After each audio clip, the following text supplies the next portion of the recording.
बड़ा special question था। बच्चों ने बहुत ज़्यादा मुझे मैसेज किया था कि सर इसका आंसर बताओ। जो मार्केट में किताबें अवेलेबल हैं उन्होंने इसका आंसर 6 लिख दिया है। इसकी जो काइनेटिक एनर्जी है वो धीरे धीरे, अब यहाँ छोड़ोगे तो यहाँ पे मैक्सिमम, फिर घट के 0 अलग वैल्यू आएगी, और T2 अगर अलग वैल्यू आ गई तो फिर कैलकुलेट करने के बाद, और अगर वर्क कर लेता है तो T2 और भी कैलकुलेट नहीं कर पाओगे, F का प्रॉब्लम शुरू हो जाएगी। इसकी प्रोसेस घटी, वो कहाँ गई? तो ये गैस के पार्टिकल्स ने अपनी एनर्जी को बढ़ा दिया। हेलो बच्चों, तो आज मैं आपको डिस्कस करने जा रहा हूँ जेई एडवांस 2020 थर्मोडायनामिक्स का क्वेश्चन। ठीक है, और बड़ा स्पेशल क्वेश्चन था। बच्चों ने बहुत ज़्यादा मुझे मैसेज किया था कि सर इसका आंसर बताओ, क्यों जेई ने बोनस किया और क्या इसमें पॉइंट्स हैं। ठीक है, तो प्रोविजनल आंसर की is the 6 but final answer की इज़ द बोनस। अब मैं आपको बताऊंगा कि क्यों बोनस हुआ, और ऐसे सबसे बड़ी बात पता है क्या? सबसे बड़ी बात, मुझे इस बात की खुशी हुई कि जब ये पेपर में क्वेश्चन है 2020 में, जब हमने इसको सॉल्व किया तो क्वेश्चन देखते ही मैं जान गया था कि इस क्वेश्चन को तो गलत होना ही होना है। अगर ये क्वेश्चन गलत नहीं होता ना, अब बोनस नहीं होता, तो मैं सही कह रहा हूँ कि मुझे जेई वालों पे पूरी तरीके से डाउट हो जाता कि इनको फिजिक्स आती नहीं है, एकदम हो जाता। ठीक है, तो ठीक है, अंतिम उन्होंने बोनस कर दिया और करना ही चाहिए था। अब मैं आपको बताता हूँ कि क्या होता तो आंसर सही आता। ठीक है, और क्या होने की वजह से ये गड़बड़ हुआ। और एकदम प्यारा क्वेश्चन है, प्यारा रॉन्ग क्वेश्चन कह सकते हो, due to the data problem. Data problem ये पिस्टन का मास है। देखो बताता हूँ, क्वेश्चन है अ थर्मली आइसोलेटेड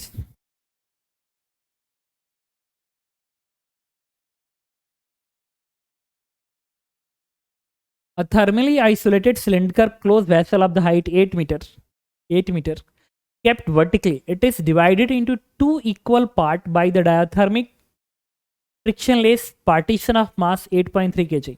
इसका जो मास है ये 8.3 kg है। यही सबसे बड़ा प्रॉब्लम इस क्वेश्चन का है, यही प्रॉब्लम है। तो सारा का सारा प्रॉब्लम इस पिस्टन के मास का है जो कि 8.3 kg है।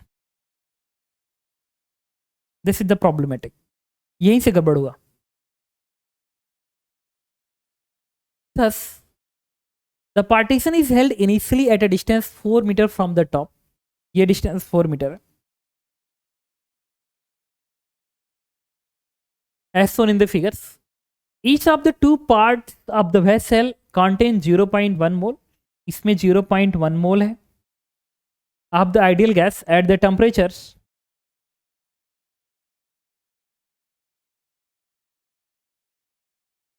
Okay. Each of the two part is 0.1 mole and temperature is 300. इसका जो टेम्परेचर है वो 300 कैल्विन है, इनिशियल टेम्परेचर।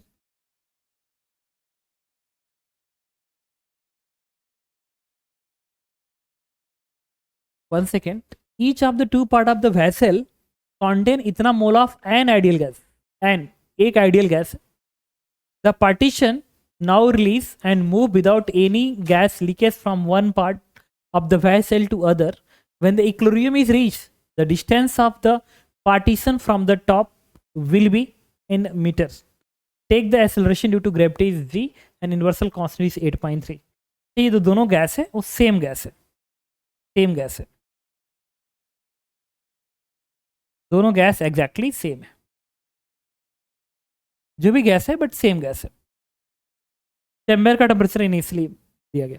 कह रहा है जब ये पूरा सिस्टम इक्विलिब्रियम पे आता है तो बताइए when the equilibrium is reaches the distance of the partition from the top will be.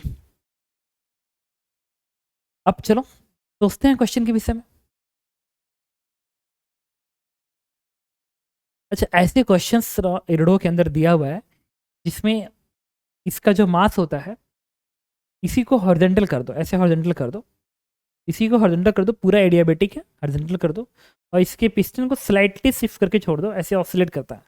पूछता है टाइम पीरियड ऑफ ऑसिलेशन बताइए फॉर स्मॉल एक्स। तो स्मॉल एक्स के लिए हम लोग पूरा थर्मोडायनामिक इक्विलिब्रियम मान के क्वेश्चन सॉल्व करते हैं और आंसर आ जाता है। बट यहाँ पे उन्होंने पूछा है मीटर में, आंसर इन मीटर। अब क्वेश्चन में जो डेटा दिया गया है उसके हिसाब से जब रॉन्ग मेथड से सॉल्व किया गया, इसका आंसर आया 6 मीटर। ये 6 मीटर नीचे गया, तो 6 मीटर जो है वो 6 मीटर आ गया। जबकि when equilibrium reaches the distance of the partition from the top से यहां से जो डिस्टेंस है 6 मीटर, मतलब ये जो है कितना डिस्टेंस मूव किया है, सिर्फ 2 मीटर मूव किया है। लेकिन 2 मीटर भी एक ठीक ठाक वैल्यू है। कायदे देखो 2 मीटर अच्छा खासा लेंथ, कल्पना करो 2 मीटर कितना बड़ा होता है, कितना बड़ा होता है। ठीक है, अब प्रॉब्लम यहीं पे शुरू हो गई है। अब मैं क्वेश्चन अटेम्प्ट करने की तरफ बढ़ता हूं। देखना, ये है सिलेंडर। अब क्वेश्चन में कि इक्विलिब्रियम अटेंड किया, तो किस तरह का इक्विलिब्रियम की बात कर रहे हैं? क्या रिलीज करने के तुरंत बाद, रिलीज करने के बाद जब पहली बार इक्विलिब्रियम पे जाएगा तब की बात कर रहा है? ठीक है, कि एक लंबे टाइम बाद वाली बात कर रहा है? जब मुझे ये बताओ, अगर बाहर पूरा पूरा चैम्बर एडियाबेटिक है, पूरा चैम्बर एडियाबेटिक है, सुनते रहना क्वेश्चन को, अब प्रॉब्लम शुरू हो रहा है। इस क्वेश्चन के अंदर बोनस के प्रॉब्लम्स शुरू होने जा रहे हैं। प्रॉब्लम्स क्या है, मतलब प्रॉब्लमेटिक क्या है? तो बेटर है कि इसको मैं चेंज कर लूं।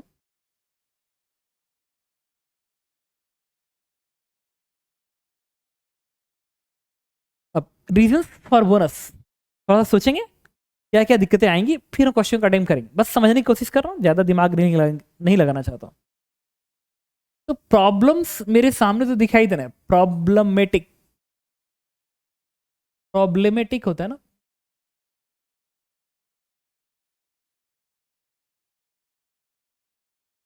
ओके। तो प्रॉब्लमेटिक पॉइंट्स की बात करने चाह रहा हूँ। इसके सोल्यूशन अभी भी अगर तुम कुछ जगहों पे देखोगे, जैसे कि जो मार्केट में किताबें अवेलेबल हैं, उन्होंने इसका आंसर 6 लिख दिया है, क्योंकि कोचिंग वालों ने इसका आंसर 6 दे दिया था। ठीक है, वो बाद में जब प्रोविजनल आया उसके बाद जब करेक्ट हुआ तो आंसर की बोनस है, फाइनल आंसर बोनस जे ने दिया। तो प्लीज़ वहाँ से अपने आप को बचा के रखिए, अदरवाइज़ आप पूरी तरीके से कन्फ्यूज हो जाओगे कि क्या है।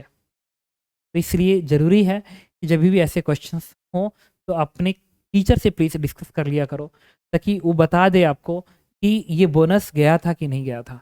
अदरवाइज़ पता चले कि आप रॉन्ग मेथड लगा के क्वेश्चन सॉल्व कर दिए और वो आपके दिमाग में घूम रहा है, और आप असली एग्जाम में बैठे और वहाँ पे बैठने के बाद आपने वही मेथड लगा दिया और सब गड़बड़ हो गया। क्योंकि अगर रॉन्ग मेथड लगाओगे तो बहुत सारे कॉन्सेप्ट को गड़बड़ कर देगा ना। इसलिए ज़रूरी है कि आप जो सही आंसर है आप उसी को आंसर को करें, ये ना कि गलत टाइप से भी मेथड लगा दिया तो आपको रियल एग्जाम में दिक्कत खड़ा कर सकता है, या आपके कॉन्सेप्ट को पूरी तरीके से बिगाड़ सकता है। ठीक है, तो प्रॉब्लमेटिक पॉइंट्स क्या थे? प्रॉब्लम पॉइंट ये है कि जब यहाँ से आपने इसको रिलीज किया तो मेरे सामने दिक्कतें क्या आ रही हैं। पहला, कि इसको रिलीज करने के तुरंत बाद जब ये मोशन शुरू किया तो कहीं ना कहीं तो इस पर नेट फोर्स 0 हुआ होगा। That was the equilibrium, net force 0 होगा। क्या वो उस पॉइंट की बात कर रहा है, या बहुत लंबे टाइम बाद की बात कर रहा है? कि ऐसे ऑसिलेट करते करते करते करते रुका तब की बात कर रहा है? रुका कि नहीं रुका अभी सोचना बाकी है। अगर ये पूरा पूरा चैम्बर एडियाबेटिक है, एडियाबेटिक है, एडियाबेटिक है, इनिशियली पिस्टन यहाँ पे है, ठीक है, तो जब ये ऐसे भागेगा, ऐसे भागेगा, तो फिर ये एक टाइम ऐसा आएगा, सुनते रहना, जब ये ऐसे नीचे कर भागेगा तो इधर की जो गैसेस होंगी, पहली बात कि अगर ये बहुत स्मॉल डिस्प्लेसमेंट नहीं लिया, रीजन ये था, क्यों नहीं लेगा इसका रीजन यहाँ पे समझ में आएगा। भाई ये 4 मीटर, ये 4 मीटर, तो यहाँ का प्रेशर यहाँ का प्रेशर बराबर है, लेकिन इसका मास है 8.3 kg, 8.3 kg है, तो ये हो सकता है कि ये अच्छा खासा डिस्प्लेसमेंट ले। ठीक है, तो अगर ये ज्यादा डिस्प्लेसमेंट ले लिया, देखो पहली बात कि मैं थोड़ा सा हो रहा हूँ इधर उधर कंफ्यूज टाइप से, वो इसीलिए कंफ्यूज अपने आप को कर रहा हूँ ताकि तुमको लगे कि क्या दिक्कतें चल रही है, क्या दिक्कतें चल रही हैं। ठीक है, कहाँ पे मैं जाके रुकने की कोशिश कर रहा हूँ, इसको समझाने की कोशिश कर रहा हूँ, ध्यान से सुनना। इसी तुम्हारे दिमाग में आ रहा होगा कि सर ये क्या बहुत स्मॉल डिस्प्लेसमेंट लेगा कि एक बड़ा डिस्प्लेसमेंट लेगा, ये क्वेश्चन बन गया। जब ये यहाँ से मूव करना शुरू किया तो ज्यादा इक्विलिब्रियम पे आते वक्त डिस्प्लेसमेंट ज्यादा लेगा कि कम लेगा, क्वेश्चन ये बन गया ना। अब क्या माने, कम या ज्यादा? अगर आपने इसको ज्यादा बड़ा डिस्प्लेसमेंट मान लिया तो आप प्रॉब्लम में, अब लेट्स किसी ने माना कि बहुत ज्यादा डिस्प्लेसमेंट हुआ तो उसको प्रॉब्लम क्या आएगी? अगर ये ज्यादा डिस्प्लेसमेंट लिया तो इधर के जो गैसेस हैं वो किसी भी वक्त थर्मोडायनामिक इक्विलिब्रियम पे नहीं होंगी। किसी भी पॉइंट पे तुम प्रेशर और टेम्परेचर एक साथ डिफाइंड नहीं कर सकते हो, क्योंकि ये अगर तेज मूव कर रहा है, तेज मूव कर रहा है, अगर ये पिस्टन तेजी से मूव करते हैं यहाँ पाया ऐसे तेज स्पीड मैक्सिमम, फिर घट के 0, फिर मतलब ऐसे एक तरह से ऑसिलेट करेगा ऐसे। अगर ये ऑसिलेट कर रहा है कायदे से, कोई अगर ये ऐसे ऑसिलेट कर रहा है और ये अच्छी खासी दूरी में ऑसिलेट कर रहा है, तो जो गैसेस होंगी, गैसेस वो रिवर्सिबल प्रोसेस को फॉलो नहीं करेंगी। ये प्रोसेस रिवर्सिबल नहीं होगा। रिवर्सिबल प्रोसेस होने के लिए इसका मोशन एज पॉसिबल शुड भी स्लो होना चाहिए, शुड भी स्लो होना चाहिए, तभी जाके रिवर्सिबल बनेगा, अदरवाइज ये रिवर्सिबल नहीं बनने वाला है। ओके, तो आपने एक की पॉइंट तो पकड़ लिया कि प्रोसेस रिवर्सिबल तब बनेगा जब इसका डिस्प्लेसमेंट बहुत ही कम हो या मोशन बहुत ही स्लो हो, तभी जाके बनेगा, अदरवाइज रिवर्सिबल नहीं बनेगा। ओके चलो, मोशन बहुत ही स्लो, तो मोशन बहुत ही स्लो होने का तभी हो सकता है जब इसके बीच का मतलब जो मोशन बहुत स्लो तब होगा जब मैं ये कहूंगा कि इक्विलिब्रियम पे इसका जो डिस्प्लेसमेंट हो वो बहुत ज्यादा ना हो। अदरवाइज पता है क्या होगा, सुनना, अगर मैं थोड़ी सी बात करूं,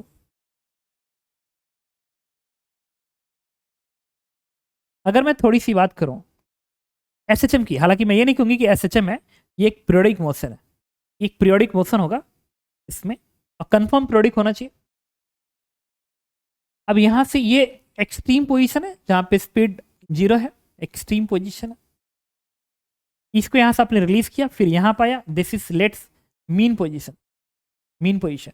अब ये दूरी x तय किया, मान लो x है, दिस इज x, लेट्स, फिर वो इस मीन पोजीशन पे स्पीड मैक्सिमम होगी, स्पीड मैक्सिमम होगी, तो फिर ये नीचे को रहेगा, जब नीचे को रहेगा तो इधर के गैस के प्रेशर ज्यादा होंगे, तो उसके वजह से क्या होगा कि यहां तक तो स्पीड इंक्रीज की, फिर स्पीड डिक्रीज करेगी यहां तक, ये बन गया अगला एक्सट्रीम पोजीशन, अगला एक्सट्रीम पोजीशन बन गया। अब ये दूरी लेट्स एक्स भी है, एक्स से एक्स भी बराबर होगा कि नहीं होगा वो तो बात की बात है, बट कुछ तो आएगा। तो यहाँ पे जब आएगा तो यहाँ पे स्पीड 0 होगी, लेकिन इधर का जो प्रेशर वो ज्यादा होगा, इधर का प्रेशर कम है, तो इसको ऊपर जाना है, तो कायदे से जो पिस्टन है वो इस पोजीशन और इस पोजीशन के बीच में ऐसे ऑसिलेट करता रहेगा, ऐसे ऑसिलेट करता रहेगा। और इसमें मैं मान के चल रहा हूँ, इसमें मान के चल रहा हूँ कि जो गैसेज हैं वो मतलब कोई भी रजिस्टिव फोर्स जैसा नहीं है, कोई भी रजिस्टिव फोर्स ऐसी चीजें नहीं है जो इसके स्पीड को धीरे धीरे कम करके 0 करेगी, नहीं है। अब एक बात और देखना, ओके, तो मैं आपके सामने, तो कुछ चीजें हैं जो तुम्हारे दिमाग में भी आ रहा होगा, मेरे दिमाग में भी आ रहा है कि जब ये ऐसे ऑसिलेट करेगा ऐसे, तो अब उन्होंने एक लाइन बोला है कि व्हेन इक्विलिब्रियम इज रीच्ड, जब इक्विलिब्रियम रीच करेगा, ये किस तरह की इक्विलिब्रियम की बात कर रहा है? क्या यहां से छोड़ने के तुरंत बाद, छोड़ने के बाद जब ऐसे ऑसिलेट कर रहा होगा तो इस इक्विलिब्रियम की बात कर रहा है, या वो वाला इक्विलिब्रियम की बात कर रहा है, थर्मोडायनामिक इक्विलिब्रियम होगा? चलो हम लोग मान लेते हैं, अब थोड़ा सा समझना पड़ेगा हमें इस बात को, थोड़ा यही प्रॉब्लमेटिक है कि किसकी बात कर रहा है। तो अगर ये जो एयर है, चाहे ये एयर है, अगर सपोज करो ये एयर, अगर ये पार्टिकल्स ऐसे ऐसे ऑसिलेट कर रहा है, ऐसे ऑसिलेट कर रहा है, अब इसकी जो काइनेटिक एनर्जी है, इसकी जो काइनेटिक एनर्जी, अब ये सब के सब क्वेश्चंस हैं, ये क्वेश्चन है, ठीक है, और मैं जान चुका हूं कि करना क्या है, बट थोड़ा सा हिम्मत रखना चाहता हूं। ये ऐसे ऑसिलेट कर रहा था, अब इसमें क्या होगा कि ये जो यहाँ का गैस है, यहाँ की जो गैस है, दोनों चैम्बर की गैस, अगर वो गैस इसके काइनेटिक एनर्जी को, क्योंकि फ्रिक्शन तो है ही नहीं है, फ्रिक्शन तो है नहीं, अब बात आती है इंपॉर्टेंट वर्ड रेजिस्टिव फोर्स, क्या इनके पार्टिकल्स, एयर के पार्टिकल्स के रेजिस्टिव फोर्स इस पे काउंट होगा कि नहीं काउंट होगा? अगर उस एयर के पार्टिकल की रेजिस्टिव फोर्स तुम काउंट नहीं करते हो तो फिर ये पिस्टन कभी भी इक्विलिब्रियम पे नहीं आएगी, इसका मोशन ऐसा लगातार होता रहेगा, और जब लगातार होता रहेगा तो ये गैस जो है कभी भी थर्मोडायनामिक इक्विलिब्रियम पे नहीं आएगा। जब गैस कभी भी थर्मोडायनामिक इक्विलिब्रियम पे नहीं आएगा तो फिर इक्विलिब्रियम पे ना प्रेशर लिख सकते हो ना कुछ लिख सकते हो, तो फिर इक्वेशन नहीं लिख सकते। तो कोई चीज तुम सॉल्व करोगे तो कुछ भी नहीं आने वाला है, कुछ भी नहीं आने वाला है। मतलब अगर आपने इस गैस के एयर को बोला कि गैस नॉन रेजिस्टिव है, नॉन रेजिस्टिव है, तो फिर इसका कोई भी आंसर पॉसिबल नहीं है। मतलब इक्वेशन नहीं लिख सकते हो, नॉट राइट इक्वेशन नहीं लिख सकते हो, नॉट राइट एनी इक्वेशन तुम नहीं लिख सकते हो, कोई बात नहीं। लेकिन कब लिख सकते हो? अगर मैं कहूं कि ये जो गैस चैम्बर है वो रेजिस्टिव है, मतलब जो गैस है वो रेजिस्टिव है, गैस रेजिस्टिव है। अगर गैस रेजिस्टिव है तो फिर क्या होगा? इसकी जो काइनेटिक एनर्जी है वो धीरे धीरे, अब यहाँ छोड़ोगे तो यहाँ पे मैक्सिमम, फिर घट के जीरो, फिर ऐसे ऑसिलेट करेगा। लेकिन ऑसिलेशन का एम्पलीट्यूड धीरे धीरे क्या होगा? कम होगा, और कम होते होते फाइनली वो इस इक्विलिब्रियम पे आके रुक जाएगा। फिर एक लंबे टाइम बाद ऊपर की गैस भी थर्मोडायनामिक इक्विलिब्रियम पे आ जाएगी और नीचे की भी गैस थर्मल डायनामिक इक्विलिब्रियम पे आ जाएगी, जिसको तुम सो कॉल्ड थर्मल इक्विलिब्रियम बोलते हो। The most better word is thermodynamic equilibrium. Thermal equilibrium से काम चला लेते हो बट इट्स नॉट कंप्लीट, ठीक है? वो मैं किसी दिन बता दूंगा क्यों नहीं कंप्लीट होता है। तो हम बात करेंगे थर्मोडायनामिक इक्विलिब्रियम पे। अगर ये गैस जो है वो रेजिस्टिव है, अगर गैस रेजिस्टिव है तो तुम जरूर कह सकते हो कि ये जो पूरा का पूरा पिस्टन है, पूरा का पूरा पिस्टन है जो इनिशियली एग्जैक्टली बीच में था, ठीक है, वो एक थर्मोडायनामिक इक्विलिब्रियम अटेन कर लेगा और उसकी स्पीड जीरो हो जाएगी। क्योंकि क्या होगा कि इसकी कैंडिडेट इस रेस्टिव एयर के रेस्टिव फोर्स की वजह से, इस गैस के रेस्टिव फोर्स की वजह से धीरे धीरे लॉस होते होते होते होते जीरो आएगी और ये यहाँ पे रुक जाएगा। और एक लंबे टाइम पे छोड़ने के बाद इधर की भी गैस थर्मल इक्विलिब्रियम पे होगी और इधर की भी गैस थर्मल इक्विलिब्रियम पे होगी फाइनली, ठीक है? तो चलो अब हम इसके थ्रू आगे बढ़ेंगे, क्योंकि यहाँ पे तो इक्वेशन नहीं लिख पा रहे थे, हम ये मान के चल रहे हैं कि नहीं वो इसकी बात नहीं कर रहा है, वो जो इक्विलिब्रियम की बात कर रहा है वो थर्मोडायनामिक इक्विलिब्रियम की बात कर रहा है। हमने इसको मान लिया कि थर्मोडायनामिक इक्विलिब्रियम पे है, ठीक है? तो अगर थर्मोडायनामिक इक्विलिब्रियम पे है तो इस डिस्टेंस को अपने मन से मैंने 1 सेकेंड डेटा के लिए जस्ट यूज कर लो। ओके, तो देखो,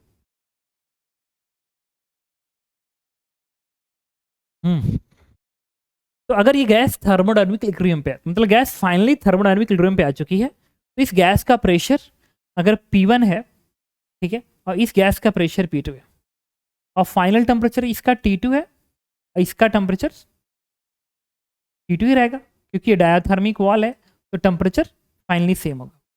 इसकी एबीडी बनाएंगे, इस पिस्टन की एबीडी, सुनते रहना। जब इस पिस्टन की एबीडी बनाओगे तो यहाँ से प्रेशर का फोर्स क्या दिखाओगे? P1 इंटू एरिया, और इसका वेट mg है, मास है 8.3 g, नीचे दिखाओगे। और यहाँ से गैस का प्रेशर का फोर्स क्या दिखाओगे? P2 इंटू ए। इसकी इक्विलिब्रियम, इसकी एबीडी बनाया, इक्विलिब्रियम पे एक कंडीशन होल्ड करेगा, और चूंकि गैस थर्मोडायनामिक इक्विलिब्रियम पे आ चुकी है, इसकी वजह से due to this gas thermodynamic equilibrium पे है, डायनामिक इक्विलिब्रियम पे। तो नेट फोर्स बैलेंस करो तो this force equal to this one. तो मैंने इक्वेशन लिखा P2A is equal to P1A plus 8.3 into, ठीक है, अभी इसको रहने देता है। अच्छा, अब मैंने इस गैस पे, और ये डिस्टेंस लेट्स मैंने y मान लिया जो उन्होंने पूछा है, ये डिस्टेंस क्या होगा? 8 माइनस y होगा, क्योंकि पूरी दूरी 8 थी। अब मैं इस गैस पे P V cos two NRT लगाने जा रहा हूँ, तो मैं यहाँ पे लिखूंगा P1, V1 की जगह पे A इंटू वाई, P1 ये पूरा बोलो area into y, PV equals to n number of mole 1 R into temperatures T2 है। इस तरीके से मैंने इस गैस पे लिखा P2 A into 8 minus y is equal to 0.1 R into T2 लिखा। ओके, अब मैंने क्या किया, मुझे इस y की वैल्यू उन्होंने पूछ के रखा है कि y की वैल्यू बताइए, तो P2 इंटू ए की वैल्यू उठा के मैं यहाँ रखूंगा। देखो फिर मैं ये बताने के पीछे एक रीज़न था, क्योंकि तुम्हारे दिमाग में ना बहुत सारी बातें आ सकती हैं, तो मैं तुम्हारी तरीके से सोचने की कोशिश कर रहा था कि तुम क्या क्या सोच सकते हो, क्या क्या सोच सकते हो। वैसे जब भी क्वेश्चन ऐसा पूछता है आपसे ना कि व्हेन इक्विलिब्रियम इज रीचड, जब भी ऐसा क्वेश्चन पूछता है, एक चीज़ को ध्यान रखना, it means thermodynamic equilibrium default case में पूछता है, डिफॉल्ट केस में। ठीक है,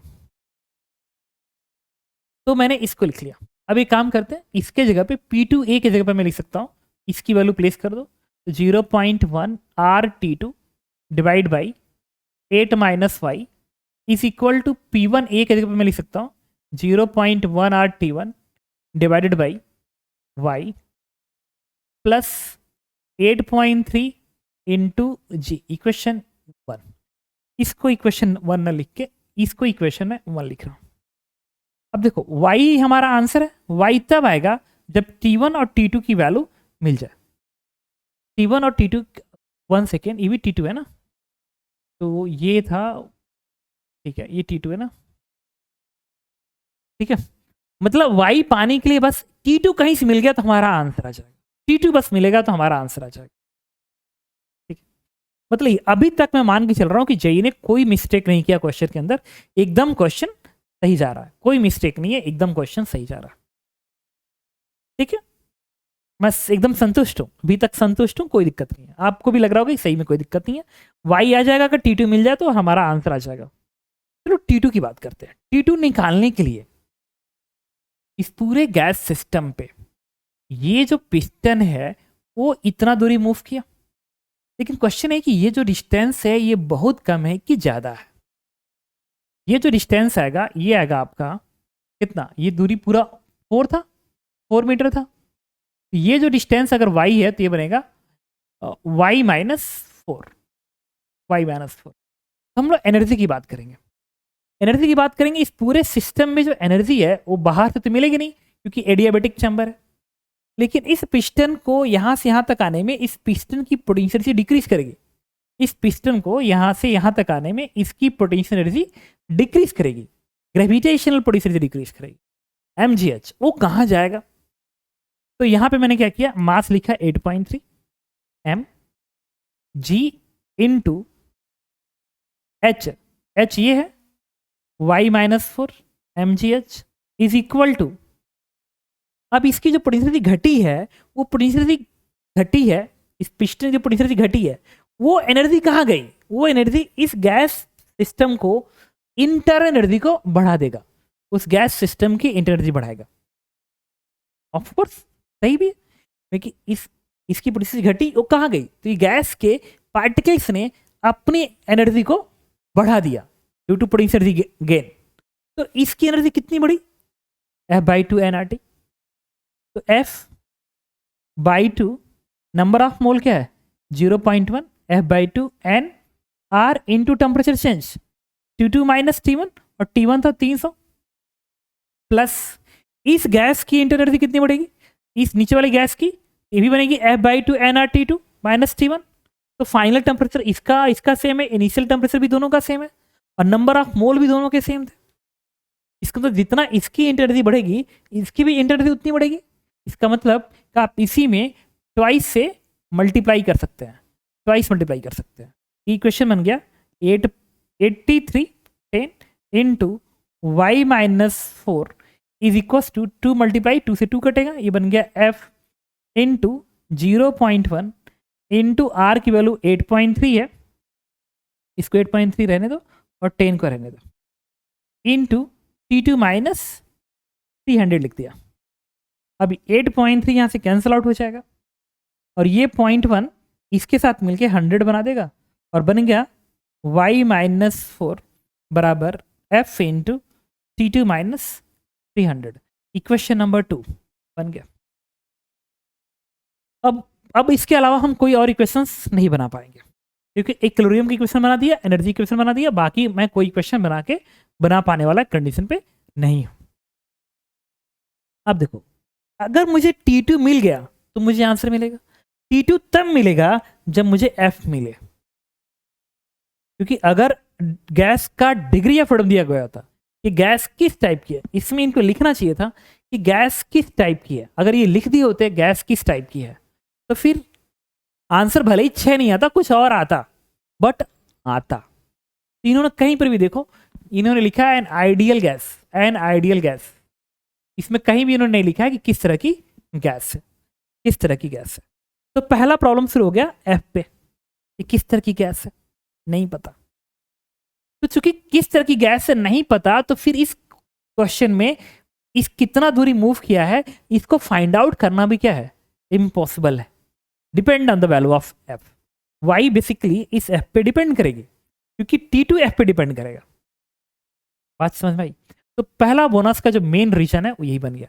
लेकिन एक बार सोचो ना, अगर इसमें लिखा हुआ था गैस मोनोडायमिक गैस है, डायनामिक गैस है, आप सीधे डिग्री ऑफ फ्रीडम रखते, कितना प्यारा क्वेश्चन, कितना वेल फ्रेम क्वेश्चन था जेई का, रियल में मस्त था। इसलिए जेई वालों का जब क्वेश्चन बनाए ना, इतना प्यारा क्वेश्चन बनाते हो तुम लोग यार, सही है। लेकिन कभी कभी आप लोग थोड़ा सा सही से लिखो तो, ताकि करने वाले को भी मजा आए। देखो इधर से गया नहीं, इधर पे आया, कितना प्यारा एनालिसिस थी, ये नहीं होगा यही होगा, वो इसी की बात कर रहे हैं, ठीक है। और डिफॉल्ट केस हम लोग क्लास में बताते भी हैं कि जब इक्विलिब्रियम की बात करें तो डिफॉल्ट केस में थर्मोडायनामिक इक्विलिब्रियम की बात कर रहा है, ठीक है। तो बोनस का जो मेन रीजन है, this is the type of the gas, किस टाइप की गैस है, ये इस बोनस होने का मेन रीजन है। अभी 6 आंसर को भी वेरीफाई करने जा रहा हूं कि 6 आंसर कैसे आता, क्या एक और चेंज करते ते हो जाता। तो जो बेसिक रीजन था इस बोनस, इस क्वेश्चन को बोनस होने का, उसमें जो पहला रीजन था, जो फर्स्ट रीजन था बोनस होने का, फर्स्ट रीजन वो क्या था, type of gas, type of gas, type of gas, ये बोनस होने का फर्स्ट रीजन था। फर्स्ट रीजन था टाइप ऑफ गैस, गैस का पता नहीं है इसलिए हमारा आंसर आने वाला नहीं था। लेकिन सेकेंड क्या हो सकता था कि ये, और चाहते तो हम अच्छा क्वेश्चन बना सकते थे इसको, वो ये हो सकता था कि इसका जो मास है ना, जो इन्होंने 8.3 केजी दे रखा है, इनको 8.3 केजी नहीं देना चाहिए था इसका मास। यहां पर लिखा ना 8.3, इसका मास अगर इन्होंने 8.3 केजी नहीं दिया गया होता, 1 ग्राम में दे दिए होते ना 8.3 ग्राम, तो इतना ये मूव ही नहीं करता, ये बहुत ही कम मूव करता। अगर ये बहुत ही कम मूव करता तो तुम मान लेते कि जो ये जो वैल्यू है ना, ये जो वैल्यू है ये अप्रोक्सीमेट 0 होती, अप्रोक्सीमेट 0, तो T2 300 आ जाता। और T2 300 आ जाए तो फिर यहाँ पे 8.3 जी को इसमें एक अलग से आपको 10⁻³ मल्टीप्लाई करना पड़ता है यहाँ पे, ठीक है। तो जहाँ पे ये है ना, ये डेटा, इसको मैं थोड़ा सा चेंज कर लूँ,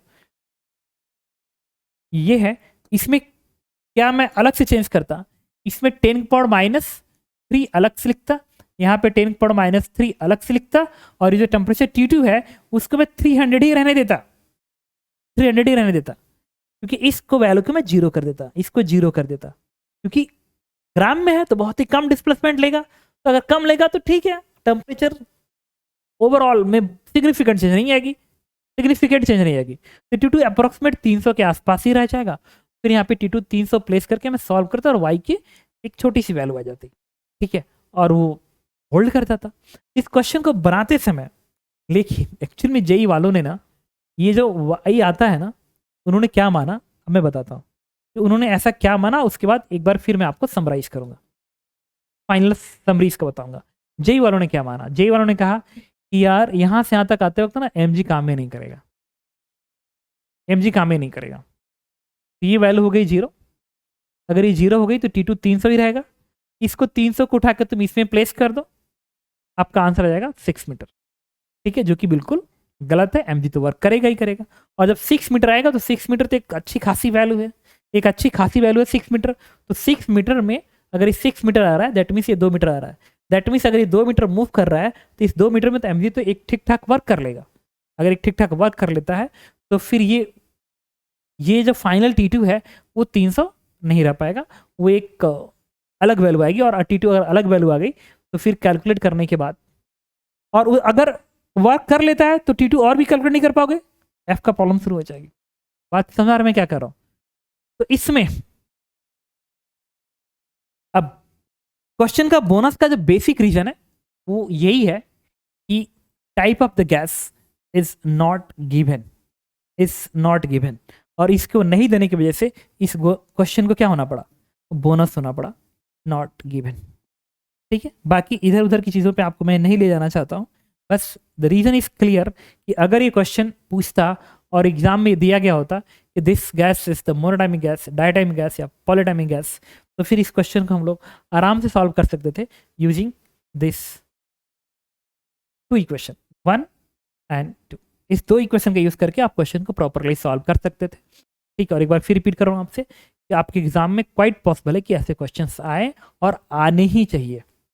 ठीक है, आने ही चाहिए, बशर्ते डिग्री ऑफ फ्रीडम या टाइप ऑफ गैस दे के आएगा। Okay, thank you.